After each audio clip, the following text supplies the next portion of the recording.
Hello dears, ഇന്ന് vegetable ഒന്നും ഇല്ലാതെ വളരെ എളുപ്പത്തിൽ നല്ല ടേസ്റ്റി ആയിട്ടുള്ള ഒരു സാമ്പാറാണ് ഉണ്ടാക്കാൻ പോകുന്നത്. ഈ സാമ്പാറും കൂട്ടി ഇലയിൽ ചോറുണ്ടായാലും എത്ര കഴിച്ചാലും മതിയാവില്ല, അത്രയ്ക്ക് ടേസ്റ്റാണ്. കൂടാതെ ഈ സാമ്പാർ ചോറിന് മാത്രമല്ല, ചപ്പാത്തി, ഇഡ്ഡലി, ദോശ എന്നിവയുടെ കൂടെ കഴിക്കാനും വളരെ നല്ലതാണ്. അപ്പോൾ ഇതെങ്ങനെയാണ് തയ്യാറാക്കുന്നതെന്ന് നോക്കാം.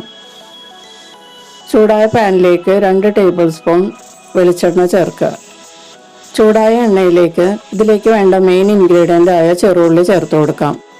200 ഗ്രാം അളവിലാണ് ഞാൻ എടുത്തിരിക്കുന്നത്. നന്നായി ക്ലീൻ ചെയ്ത ചെറുള്ളിയാണ്. ഞാൻ വലുതും ചെറുതുമായിട്ടുള്ള ചെറുള്ളിയാണ് എടുത്തിരിക്കുന്നത്. വലുതുമുണ്ട്, ചെറുതുമുണ്ട്. അപ്പോൾ ചെറുതൊക്കെ നല്ലതുപോലെ കുക്കാവുകയും ചെയ്യും, വലുത് ഉടഞ്ഞു പോകാതെ ഇരിക്കുകയും ചെയ്യും. ഇതിലേക്ക് ഇനി ചേർക്കുന്നത് ഒരു കഷ്ണം ഇഞ്ചി വളരെ നേരിയതായിട്ട് സ്ലൈസ് ചെയ്തതാണ്. ഇത് ചേർക്കാൻ താല്പര്യമില്ലാത്തവർ ചേർക്കണ്ട കേട്ടോ. ഇനി എരിവിനുള്ള 2 പച്ചമുളക് ഞാൻ എടുത്തിട്ടുണ്ട്. വലിയ പച്ചമുളകാണ്. അത് നടുവേ പിളർന്ന് 2ആയി കട്ട് ചെയ്ത് ചേർക്കാം. ഇതിലേക്ക് ഇനി കുറച്ച് കറിവേപ്പിലയും കൂടി ചേർത്തിട്ട് നല്ലതുപോലെ വഴറ്റി കൊടുത്ത് ഉള്ളിയൊക്കെ നല്ലതുപോലെ വാടുന്നത് വരെ ഫ്രൈ ചെയ്യാം. സാമ്പാർ ഉണ്ടാക്കുമ്പോൾ ഒരു കഷ്ണം ഇഞ്ചി ഇതുപോലെ ചേർത്താൽ കറിക്ക് നല്ല ടേസ്റ്റ് ആയിരിക്കും കേട്ടോ. പിന്നെ നിങ്ങൾക്ക് ഇഷ്ടമല്ലെങ്കിൽ അത് അവോയ്ഡ് ചെയ്യുക. ഉള്ളി നല്ലതുപോലെ വാടിക്കഴിയുമ്പോൾ ഇതിലേക്ക് കുറച്ച് മസാലപ്പൊടികൾ ചേർക്കാം. ഉള്ളി വാടിക്കഴിയുമ്പോൾ ഇതുപോലെ വൈറ്റ് കളറാകും. ഈ സമയത്ത് ഇതിലേക്ക് 1/4 ടീസ്പൂൺ മഞ്ഞൾപ്പൊടി ചേർക്കാം. 1 ടീസ്പൂൺ കാശ്മീരി മുളക് പൊടി ചേർക്കാം. 1.5 ടീസ്പൂൺ മല്ലിപ്പൊടി ചേർക്കാം.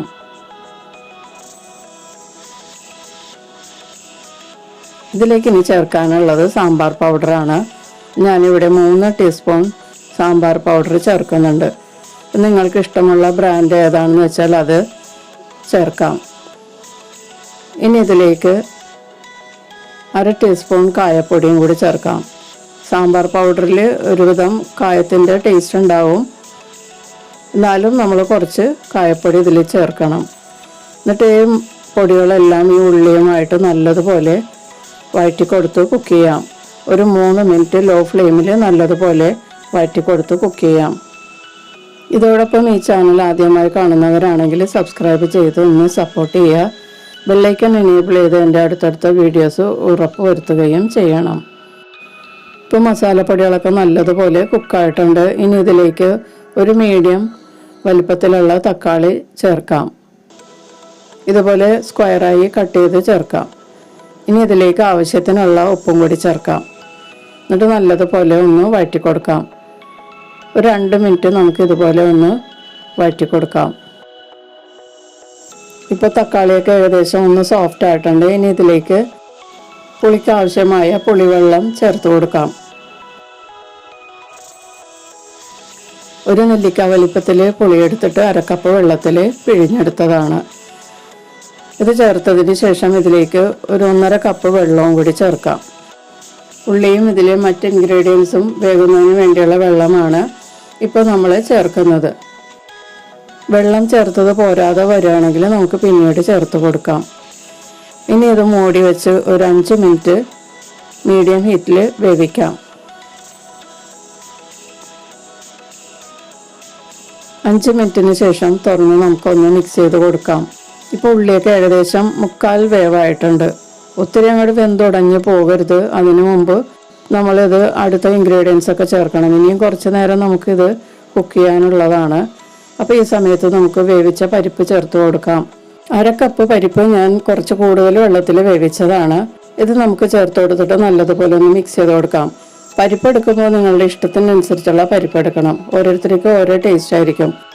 സാമ്പാറിൽ സാധാരണ നമ്മൾ തുവരപ്പരിപ്പാണ് ചേർക്കുന്നത്. പക്ഷെ ചിലർക്ക് അതിൻ്റെ ടേസ്റ്റ് ഇഷ്ടപ്പെടില്ല. ഞാനിവിടെ പീസ് പരിപ്പാണ് എടുത്തിരിക്കുന്നത്. പിന്നെ ചിലർക്ക് മസൂർ പരിപ്പായിരിക്കും ഇഷ്ടപ്പെടുന്നത്, ഓറഞ്ച് കളറിൽ. അത് വേണമെങ്കിൽ അതും ചേർക്കാം. നമുക്ക് ഇഷ്ടമുള്ള പരിപ്പാണ് ഇതിൽ ചേർക്കേണ്ടത്.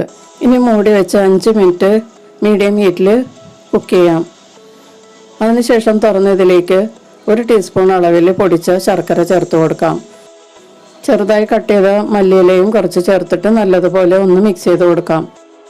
ശർക്കര ചേർത്താൽ ഈ കറിക്ക് നല്ല ടേസ്റ്റ് ആയിരിക്കും കേട്ടോ. അത് നിങ്ങളൊന്ന് ട്രൈ ചെയ്ത് നോക്ക്. ഇഷ്ടമല്ലാത്തവർക്ക് വേണമെങ്കിൽ അത് അവോയ്ഡ് ചെയ്യാം. നല്ലതുപോലെ ഒന്ന് മിക്സ് ചെയ്ത് കൊടുക്കാം. ഇപ്പോൾ ഉള്ളിയൊക്കെ നല്ലതുപോലെ വെന്തിട്ടുണ്ട്. ഈ സമയത്ത് ഉപ്പും കൂടി നമുക്ക് ടേസ്റ്റ് ചെയ്യാം. ഉപ്പ് പോരാത്തതൊക്കെ ചേർത്ത് കൊടുക്കാം. ഇനി നമുക്ക് വറുത്തിടാനുള്ളത് റെഡിയാക്കാം. അപ്പോൾ നമുക്ക് ഈ സാമ്പാർ ചട്ടി വേറൊരു അടുപ്പിലേക്ക് മാറ്റിയിട്ട് വറുത്തിടാനുള്ള ചീനച്ചട്ടി വെച്ച് കൊടുക്കാം.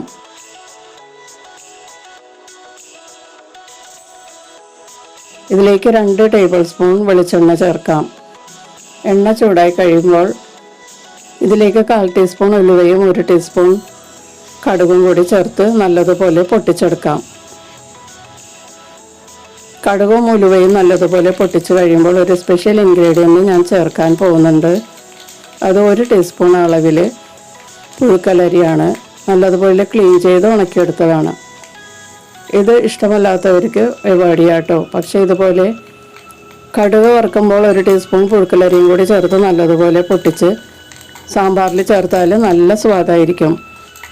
അരി ചേർത്തതിന് ശേഷം ഇതുപോലെ പൊട്ടിക്കഴിയുമ്പോഴേക്കും ഇതിലേക്ക് വറ്റൽമുളകും കറിവേപ്പിലയും കൂടി ചേർത്ത് കൊടുക്കാം. നല്ലതുപോലെ ഒന്ന് മിക്സ് ചെയ്തതിന് ശേഷം കരിഞ്ഞു പോകാതെ നമുക്ക് സ്റ്റൗവിൽ നിന്ന് മാറ്റി വയ്ക്കാം.